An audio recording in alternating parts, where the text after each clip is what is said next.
Luego de que en un video nosotros dijimos qué es un hacker y corregimos varias malas acepciones o creencias erróneas de lo que es un hacker, sobre todo a nivel popular, ahora vamos a hablar de un poco de la clasificación más conocida respecto a los tipos de hacker que nosotros podemos encontrar en el mundo. Antes de ir a clasificación como tal, vamos a repasar un poco la definición. Recordemos que un hacker es un individuo que tiene un profundo conocimiento de los sistemas informáticos y la programación. Es un experto en seguridad informática que se dedica a intervenir y o realizar alteraciones técnicas con buenas o malas intenciones. De ahí se definirá si es hacker ético o ciberdelincuente. Sobre un producto o dispositivo. Es un especialista, un descubridor de hacks, fanático, obsesionado. Es una persona que ha dedicado tanto tiempo de su vida, tantas horas del día, a profundizar en conocimientos de informática y afines, que ha llegado a dominar ciertas cosas. Ahora, vamos con la clasificación como tal. La clasificación más conocida o más usada respecto a los tipos de hacker es de acuerdo al color del sombrero que ellos tengan.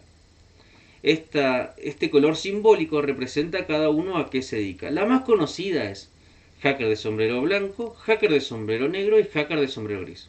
Les traje unas acepciones más para que ustedes se culturicen más en el tema de definiciones de ya sea hacking, pero también entiendan que dependiendo del país y dependiendo de un montón de cosas, hay varias cosas que también se pueden agregar en otras clasificaciones de estos sombreros.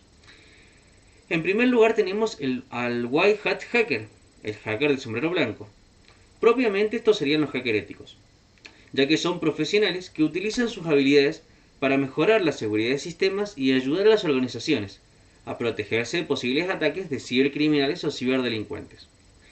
Para que el hacker de sombrero blanco sea realmente un hacker ético, para que haya eticidad y moralidad en esta profesión, en la parte de sombrero blanco, tiene que haber un contrato previo, en el cual ya sea la gerencia, la dirección, la persona implicada, sepa previamente que se le va a hacer un intento de hacking, un intento de hackeo, ya sea sus cuentas, su dispositivo, etcétera.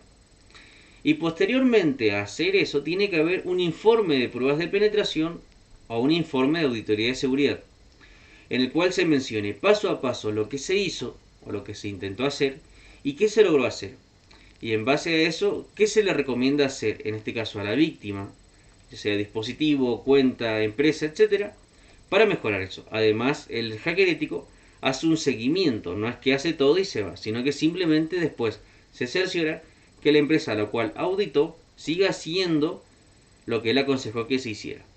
Porque también es responsable, o sea, llegar a haber un problema posterior, a nivel legal pueden tratar de culpar al hacker ético y vos decís, no, para, yo en este informe yo documenté todo lo que se tenía que hacer. Si no se hizo ya es otra cuestión, pero yo avisé. De hecho, en el incidente de las Torres Gemelas, una de las personas que no fue a prisión fue, entre otras cosas, el hacker ético, fue el que hacía las auditorías de seguridad. Porque él, en sus informes, por ejemplo, él detallaba básicamente todo lo que los peligros que corría estos lugares, estas estaciones de trabajo, estas torres. Y bueno, como no muchas veces le hicieron caso omiso, él fue uno de los que no terminó implicado en esta cuestión. Que bueno, hubieron sospechas de que en realidad no solamente que fue un ataque terrorista, sino que fue todo planeado, otras cosas que no dan para el video, pero entiendan la importancia de documentar todo. En segundo lugar, tenemos al Black Hat Hacker, a los hackers de sombrero negro. Acá ya tenemos la antítesis del sombrero blanco, sería el cracker o ciberdelincuente. Es aquel especialista que lamentablemente busca explotar vulnerabilidades para obtener beneficios personales, ya sea rédito económico, ya sea fama, ya sea escalar en el mundo del cibercrimen, que era un poco lo que les hablaba en el otro video. Así como uno tiene formas, haciendo las cosas bien, de escalar, también lo tiene en el mundo del cibercrimen. Por ejemplo, vos tenés que rendir una certificación para que se tenga en cuenta una empresa. Tenés que hacer una licenciatura, tenés que hacer un networking, etcétera. En el caso del cibercrimen, por ejemplo, si vos decís yo quiero escalar respecto al trabajo, vos agarrás y vulnerás, por ejemplo, la página de Adidas y decís esto fue hackeado por, y pones el nombre de tu usuario Y ya en el mundo del cibercrimen dicen, ah, mira, este pudo hacer esto. Tienen como una especie de catálogo en el cual qué es más difícil que no. A ver, ya el que se dedica a esto ya sabe que es más difícil o que es más fácil de hacer que. Y bueno, en base a eso van escalando. En tercer lugar, tenemos a los Great Hat Hackers. Son los hackers de sombrero gris. Recordemos que el gris es una mezcla entre el blanco y el negro.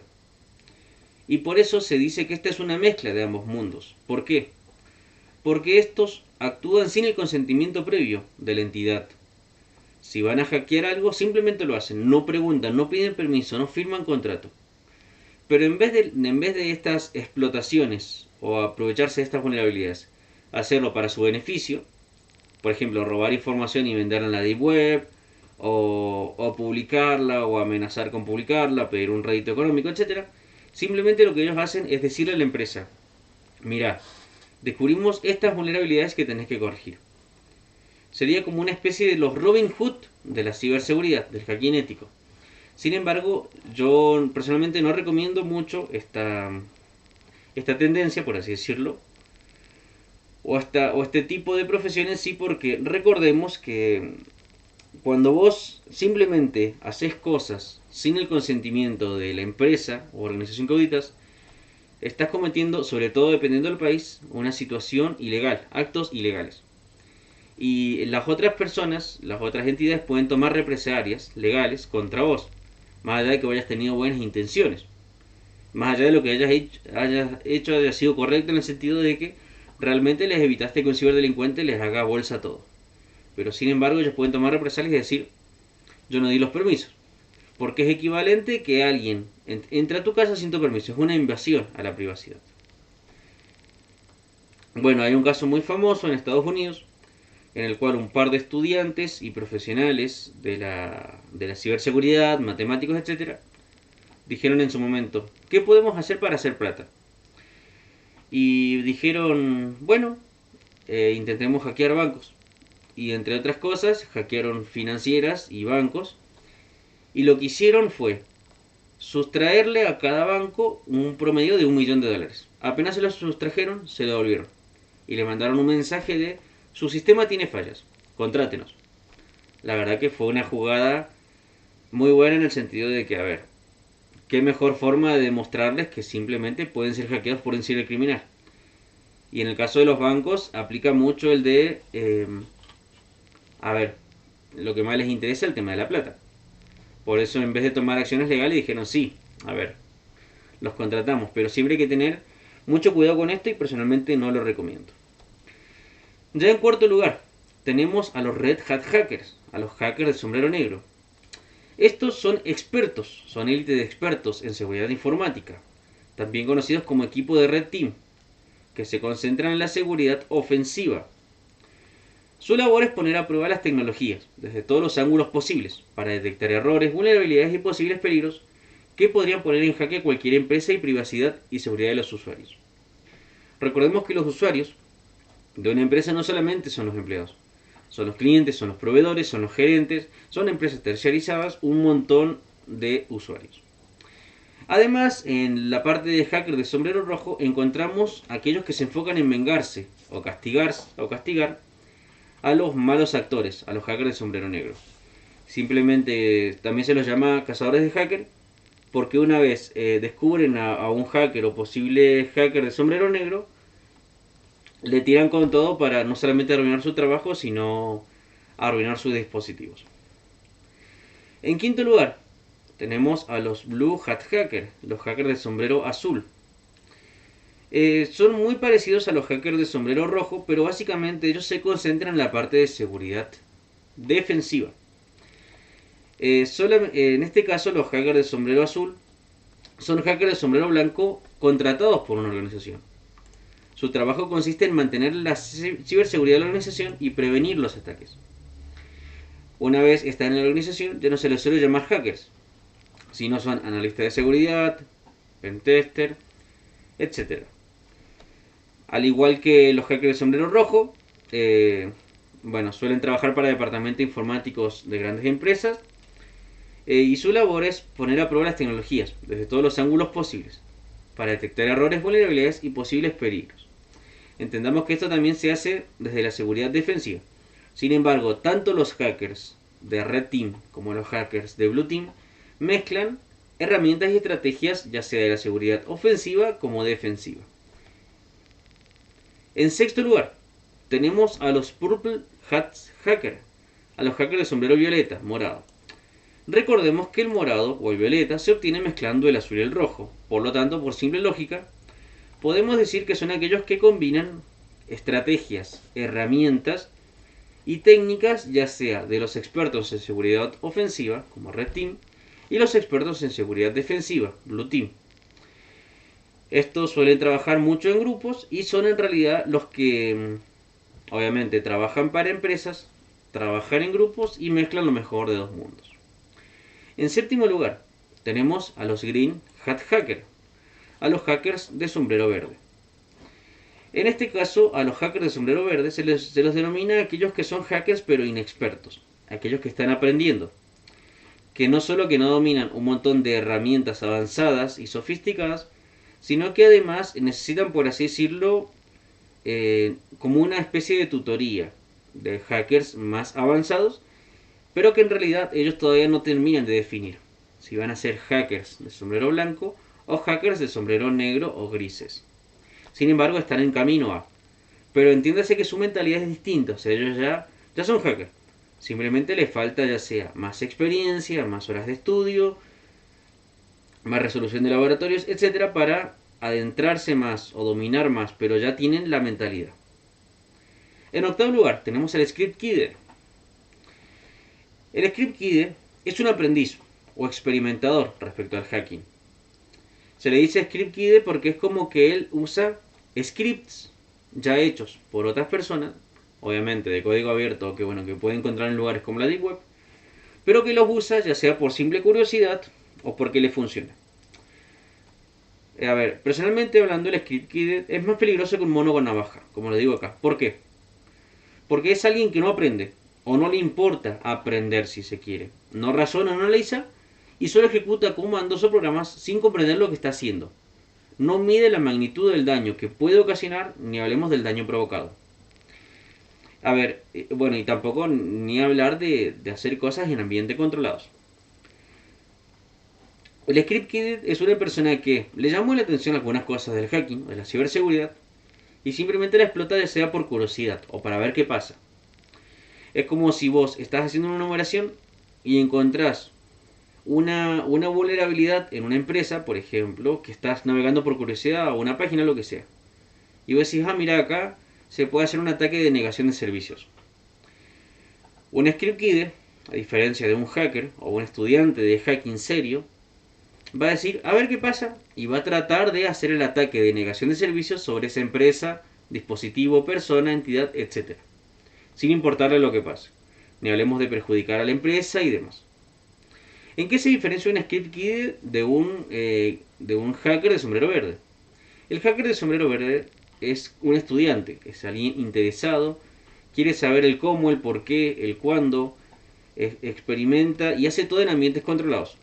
Un ambiente controlado es un servidor que me da un permiso, es un laboratorio, es, si sos un hacker ético con un contrato, etc. Un Script Kidder no le importa. Ve las herramientas y el cómo usarlas. El hacker de sombrero verde también lo que hace es crear sus herramientas para también ir aprendiendo e experimentando en el buen sentido. También al Script Kidder no le interesa avanzar, se podría decir, simplemente es una especie de experimentador.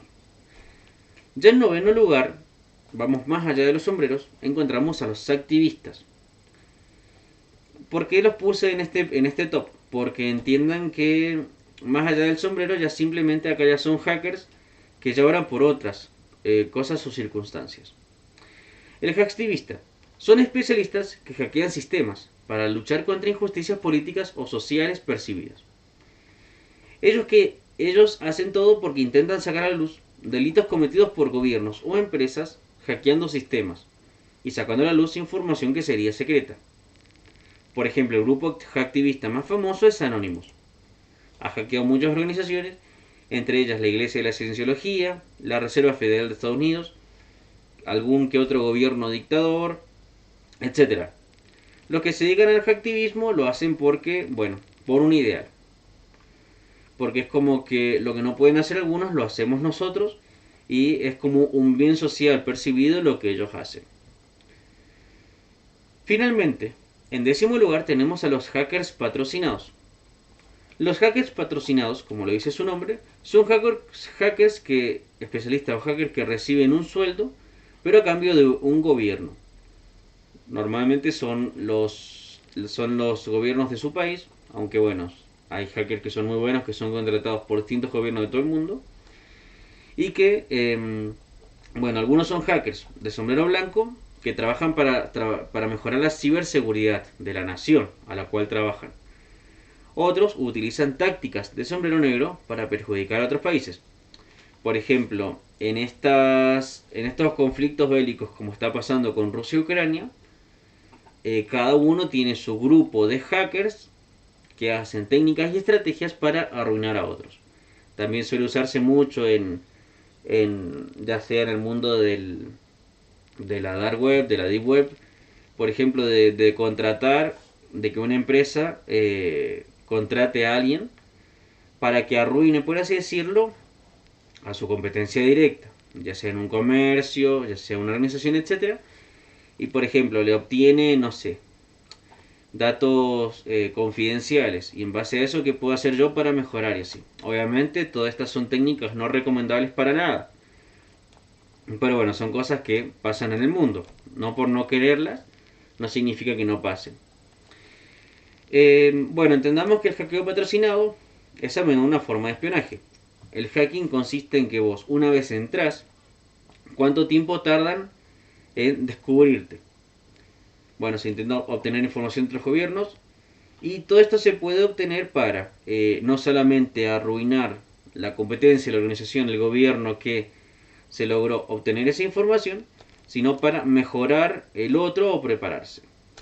Básicamente esta lista que les hice es en base a la lista de sombreros y clasificación más conocida y alguna que otra curiosidad.